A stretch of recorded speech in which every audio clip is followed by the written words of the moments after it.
بسم اللہ الرحمن الرحیم۔ ناظرین السلام علیکم ورحمۃ اللہ وبرکاتہ۔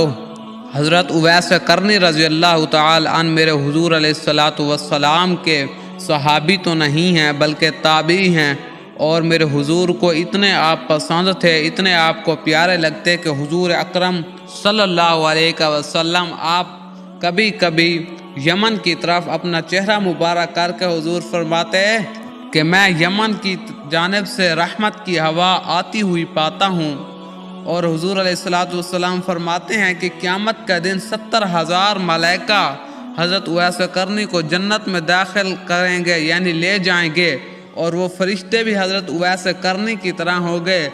اس لیے کہ تاکہ مخلوق ان کو شناخت نہ کر سکے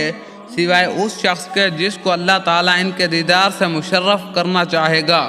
اس کی وجہ یہ ہے کہ جب حضرت اویس قرنی رضی اللہ تعالی عنہ آپ دنیا میں خلوت نشین ہو کر اور مخلوق سے روپوشی اختیار کر کے محض اس لیے عبادت و ریاضت اختیار کی کہ دنیا آپ کو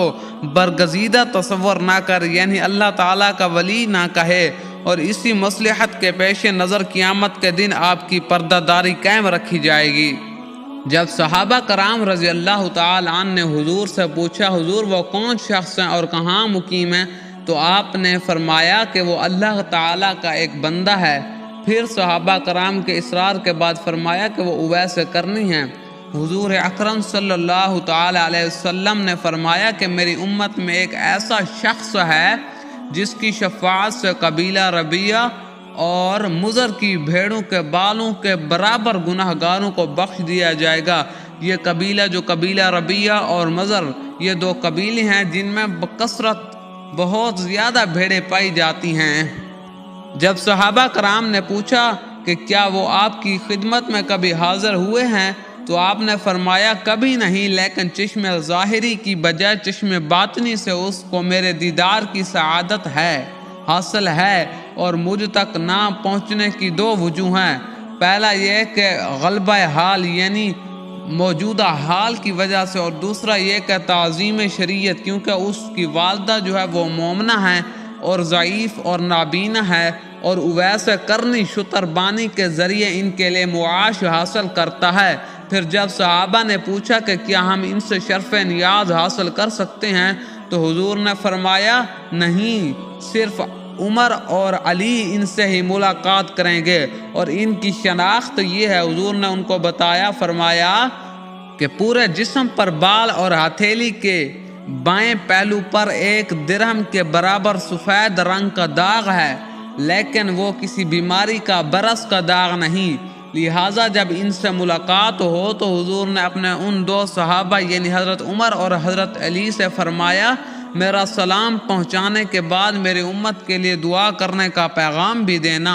پھر جب صحابہ کرام نے عرض کیا کہ آپ کے پیراہن کا حقدار کون ہے، تو حضور نے فرمایا کہ میرے پیراہن کا حقدار بھی اویس قرنی ہے۔ اتنے حضور کو پیارے لگے، اور دور خلافت راشدہ میں جب حضرت عمر اور حضرت علی کوفہ پہنچے اور اہل یمن سے ان کا پتہ معلوم کیا کہ اویس قرنی نام کا ایک شخص ہے، تو کسی نے کہا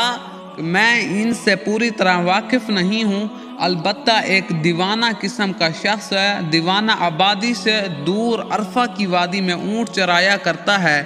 اور خشک روٹی اس کی غذا ہے، لوگوں کو ہنستا ہوا دیکھ کر خود روتا ہے، اور روتے ہوئے لوگوں کو دیکھ کر خود ہنستا ہے۔ چنانچہ حضرت عمر اور حضرت علی جب وہاں پہنچے تو دیکھا کہ حضرت اویس قرنی نماز میں مشغول ہیں، اور ملائکہ اللہ تعالیٰ کے فرشتے نورانی مخلوق ان کے اونٹ چرا رہی ہے۔ فراغت نماز کے بعد جب ان کا نام دریافت کیا تو جواب دیا کہ میرا نام عبداللہ ہے، یعنی اللہ کا بندہ ہے۔ تو حضرت عمر نے فرمایا کہ اپنا اصلی نام بتائیے، تو آپ نے جواب دیا کہ اویس ہے۔ پھر حضرت عمر رضی اللہ تعالی عنہ نے فرمایا کہ اپنا ہاتھ دکھائیے، تو انہوں نے جب ہاتھ دکھایا تو حضور کی بیان کردہ نشانیوں کو دیکھ کر حضرت عمر نے دست بوسی کی، اور حضور کا لباس مبارک پیش کرتے ہوئے سلام پہنچا کر امت محمدی کے حق میں دعا کرنے کا حضور کا پیغام بھی دیا۔ یہ سن کر اویس قرنی نے عرض کیا آپ خوب اچھی طرح دیکھ بھال فرما لیں، شاید وہ کوئی دوسرا فرد ہو جس کے متعلق حضور صلی اللہ تعالی علیہ وسلم نے نشاندہی فرمائی ہے۔ تو حضرت عمر نے فرمایا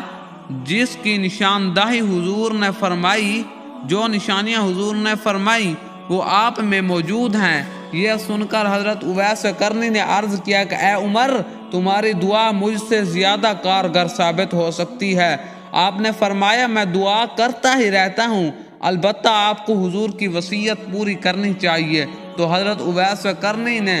حضور کا لباس مبارک کچھ فاصلے پر لے جا کر اللہ تعالیٰ سے دعا کی، یا رب، جب تک تو میری سفارش پر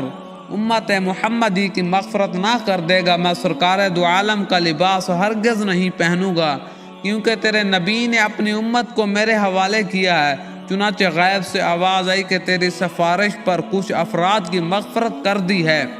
اسی طرح آپ دعا میں مشغول تھے کہ حضرت عمر اور حضرت علی آپ کے سامنے پہنچ گئے اور آپ نے سوال کیا آپ دونوں حضرت کیوں آ گئے؟ میں تو جب تک پوری امت کی مغفرت نہ کروا لیتا اس وقت یہ لباس کبھی نہ پہنتا۔ حضرت عمر نے آپ کو ایسے کمبل کے لباس میں دیکھا جس کے نیچے تونگری کے ہزاروں عالم پوشیدہ تھے۔